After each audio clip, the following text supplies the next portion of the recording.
Uh, Good morning, everyone. I think it's time we all settle down. And let me start by introducing first Michelle.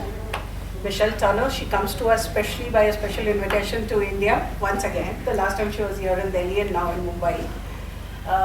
She herself is a mother of two special children, and she has evolved and learned a system of gentle touch and movements which help a lot of our special children, and especially our children are more sensitive towards this form of therapy. Some of you parents have experienced it in the last week, and some of us will experience it now. All I can say is keep your mind open. It's a hands-on workshop, so there's nothing really that you want to take a note on, but you really want to keep an attention to learning how the touch is. 45 minutes down the line, we will start working on each other. Michelle will be doing a lot of hands-on with you guys also, so you're going to learn a lot. And 10:30, we break for a coffee break. Lunch would be at 1 o'clock. 3:30 again, we would have a tea coffee break. We'll be using the table as the place where you guys will practice. So once we're doing a hands-on, get all your pads and everything down to the chair and use a table in front where you guys are sitting. So that's why we made a pair of two people on one table. Okay. So use that. And I'll keep the floor now to Michelle to start. Thank you. I'm from New York, so I have a pretty big mouth, but if you want, I can use the mic, but it's up to you. I want everybody here to be comfortable, and I talk in a way that is familiar for me. I give everyone permission if I don't explain something the way, if you need further clarification.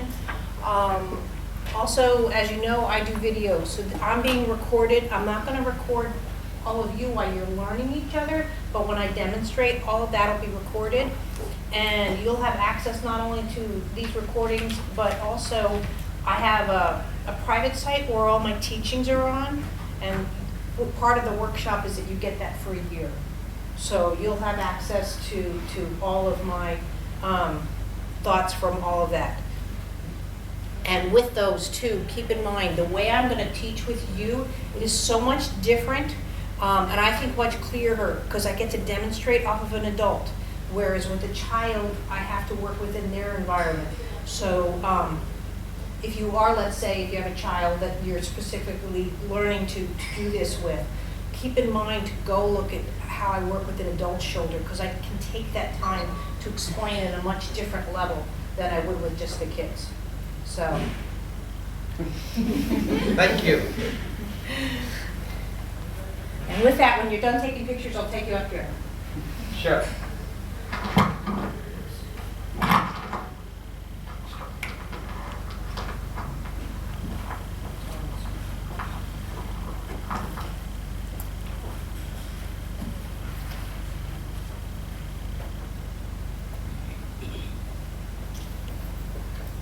I'll just take you sitting up here so everyone can see it.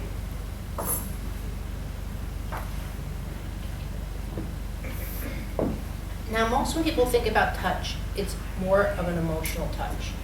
We were all taught that if we touch someone in a certain way, we're going to evoke an emotion.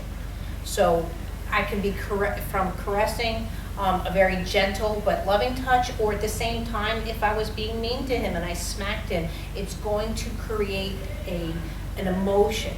And this is where people really think that touch or movement is muscle-based or a muscle memory.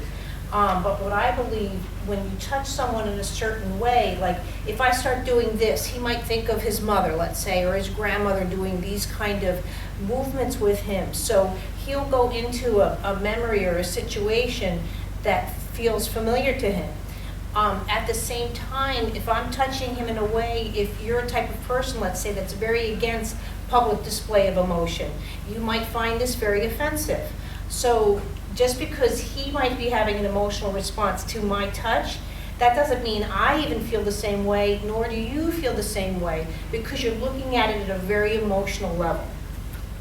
So when people first are asking what I'm doing and all of that, they're thinking, you know, am I working with muscles, trigger points, different things that you're more familiar with, and I don't. So I don't touch like this at all. I only do this in private, so. But when I'm touching, I go to make contact. First of all, I look at it really what we're all familiar with. It's sort of like I've just plugged in a USB point into a system that I've just checked into his hard drive, and I'm just getting familiar with how he's processing information. But processing information is processing movement. Everything that we're doing right now, how we've come here, is all based off movement. And we don't acknowledge that now that we're grown adults, because you can sit there and feel like you've hardly moved and you might learn something today.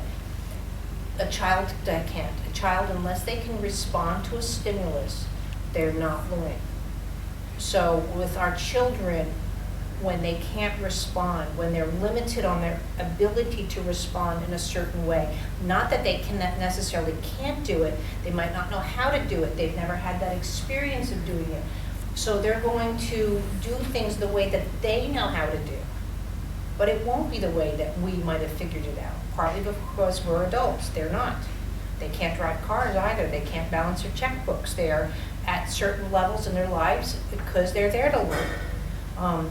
They don't get silly and playful right away. They'll test you until they learn how to work within your perimeters on how you want your children to be. With that too, one of the hardest things to learn, and I'm going to really give you guys permission, and that's why I don't have children here this weekend, is because even though I'm talking here, I'm totally aware of his system, but I'm not making judgments. You know, I've already noticed a spot in his back that I'm slowly working with, and I'm not sitting there going, oh God, what did he do to himself? You know, of course he did something. He's had life. You know, his mom maybe didn't let him crawl as a child. He could have fallen down 100,000 times. We were just talking about getting through the floods in Mumbai. You know, he's had movement experience that are affecting him. But to say it was a specific events limits my conversation with him and limits his conversations with me. And the reason I'm saying that, that's why I never work on the diagnosis. You know, when a child, let's say, has traumatic brain injury, cerebral palsy, a rare genetic disorder, whatever that might be, that diagnosis is there to help that child physically and medically with their doctor. If a child has seizures, I'm not going to say, you know, let's not do seizure medication, because that's there to stabilize the system. However, if a child, let's say, has a seizure on my table, though, I work right through it. I don't stop. I figured he's got to learn to move within the seizure and without the seizure, versus treating him in such a way. And that's my greatest gift I learned from my children. My second son was particularly severe, and he just became a file. And the worst diagnosis he ever got was autism. Not that it mattered to me. Autism's easy for me. I could deal with that. But they just stopped looking for anything else. And he was terribly sick with infection. But any symptom that he had, it was, because he's autistic.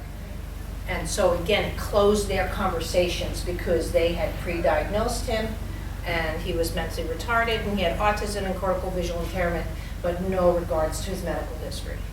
And he's autoimmune failure compromised, and we have to IV him once a week. Otherwise, he'll die of infection. So that's part of his complications.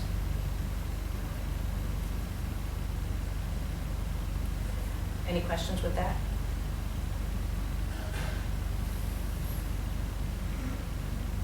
So this whole time that I'm talking and not even looking at him, I don't know if you're seeing that he is responding a little bit different. Also that he's relaxed. My approach to him, again, is just respectful, but just I'm interested. And again, I don't have to look at him, because I'm experiencing him through me. And that's really what touch is just allowing that experience. When someone today is going to present their foot to you, you know, to respect that and what they've done with those feet. A quarter of our bones are in our feet. We do very little for foot function. And on top of that, with our children, if you start dealing with AFOs, surgeries throughout their system, how that affects their feet, they're just scared. So therefore they have contractions that are more abnormal than you or I might have. They basically don't know how to lie down and present themselves into a way that, again, is just different.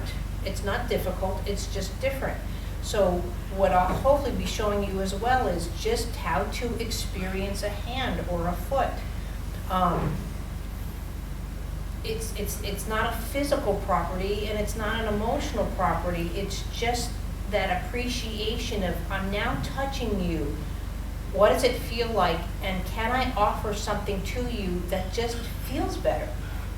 And I don't think he's complaining right now about the way he's being, even though he's in front of, everybody, but I know he's not shy, so I can take care of him right away. But see already how he trusts me, that I'm bringing him back in such a way that he's allowing me or giving me permission to touch him versus me coming in. And so again, you're just seeing this nice, but if I go just like this and just grab him, he's immediately going into a muscle-based system. I didn't hurt him. He didn't fall down. I've done nothing. But I want you to really appreciate it. You're going to be doing this as the first thing you're going to be doing to each other is just a grab. So something, when you're with your client, when you're with your child, instead of saying, oh, come on, we're going to the doctor, and already putting their system into a defensive system. Which he just did. You just saw it in him. Now, he's not getting up saying, hey, woman, what did you do to me? I'm not at that level with him. But it's a total difference than if I just come underneath and go like this, and I just ask him to come over towards me. So here, he wants to learn from me. But here, he wants to go away from me. It's just natural part of every person's DNA. It's again, he's not getting defensive with me, but he's getting to a point where his system automatically wants to protect himself. So, are you familiar with the flight or flight reflexes, patterns, and so forth? So, okay, this is probably most explored at the moment with the Moscatova method. MNRI is another way of looking at it. But she has cataloged and come up with 30 flight or flight reflexes. So let's say this building were suddenly in harm's way, it was on fire. Women and children, whatever, everyone has to make sure that they're safe and they get out. Our DNA goes in a very protective DNA, what they call fight or flight.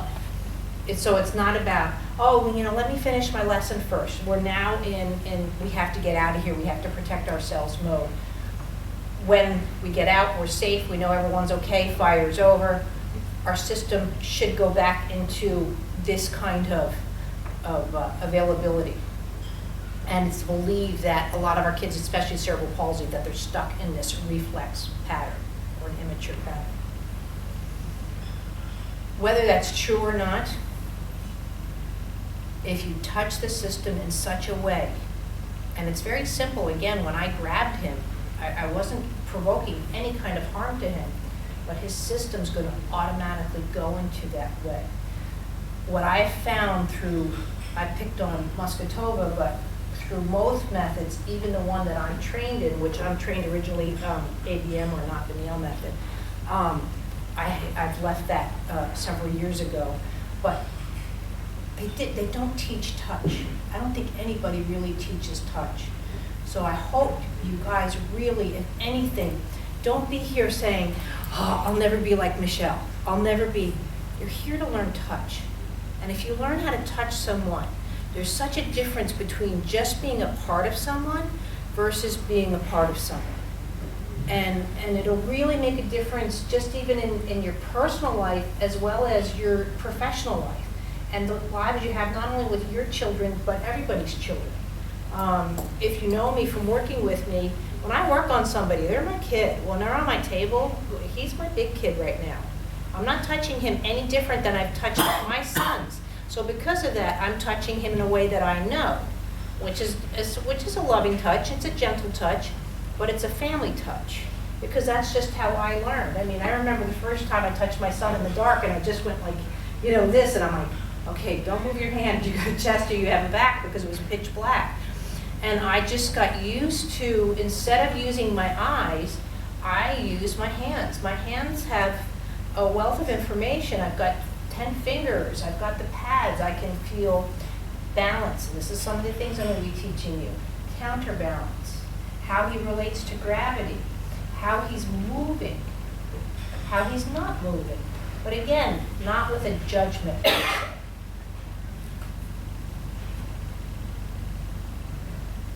But at least this little bit on this side, he's acting much more like he would have sort of as a little boy.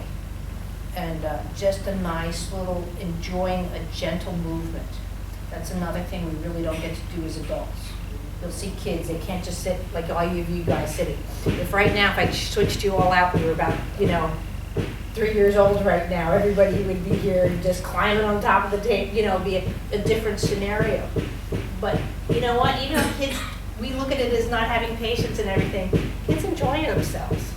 It's fun to have, I asked Namrata what she wanted to, one of the girls I'm seeing next week, what she wanted to work on next week. And, because again, she's old enough, she should have a say in what I'm about to do with her. And she says, Tushy. But I just did everything on this side and just feel the difference here. See how he's going into a fall. Now, he's still okay, but there's a different quality to his movement just from that little bit versus here.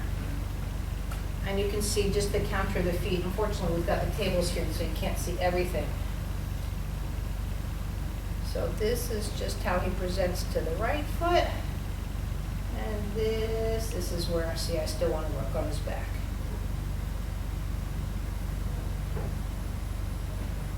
But he'll have to talk nicely to me this week for me to finish. Yeah. So just walk around and see what that feels like.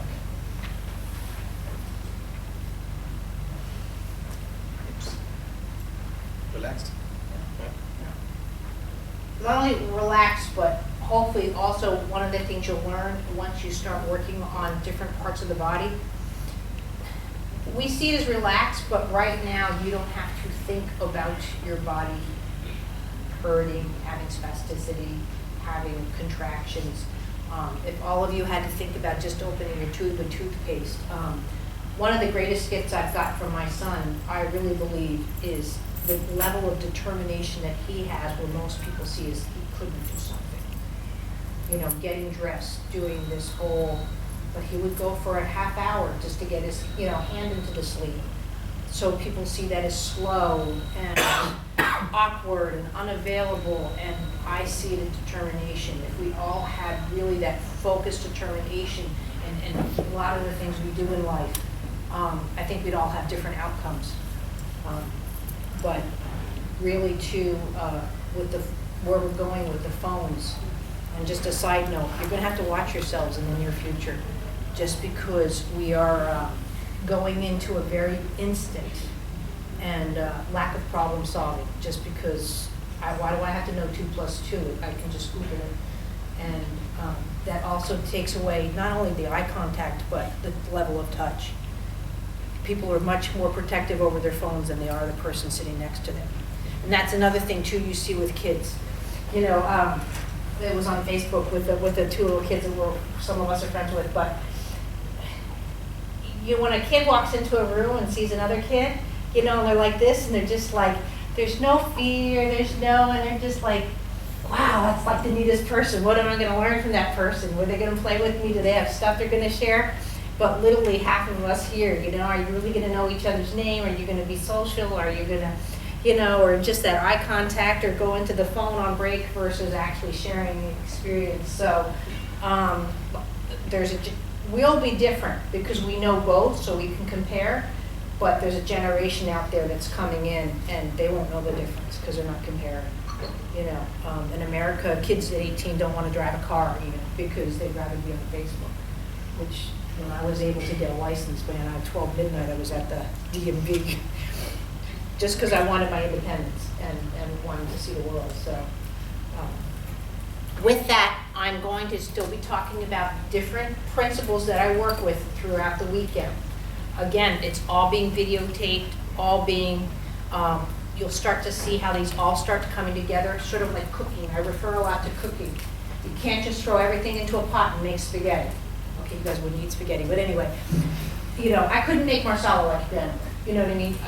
There's a way of putting in a certain spice when it is and letting that, you know, it has to be fresh from a certain market, and it comes together all at once. So you can't teach saying, I'm giving you all my information, then I'm going to show you how to use it. So allow yourselves to bear with it, and as questions come in, that's great, but just allow that part of just, you know, seeing how it comes out. That's why we're going to start off with the feet. I want you guys successful with the hands. Then we'll go into the spine, and then we'll go into the head. I find the head really easy. A lot of people just lifting, because again, it's not something you practice. You don't even go around to your mother and go, no, lift your head up, you know. It's a very avoided area. It's also something I always say I don't do with the kids on the first date. I want them to respect me. I want them to be comfortable with me. And usually having some strange lady touch their heads, you know, because it's getting too close to feeling like an examination versus me wanting to just be with them.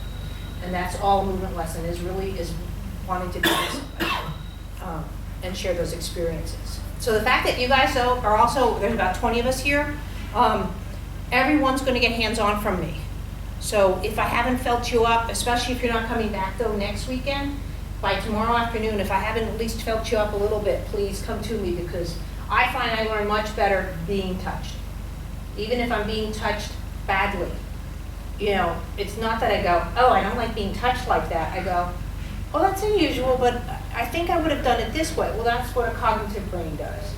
So again, when someone's, give your classmates a little bit give and take here about, you know, they're not going to touch you like me. However, they might do it 10 times better than me. So just be open to that. It's not about doing it right. I just want you to just start experiencing with that. And with that, we're going to start with the foot. So probably go first. Do I have any volunteers, or should I just go around robin, or?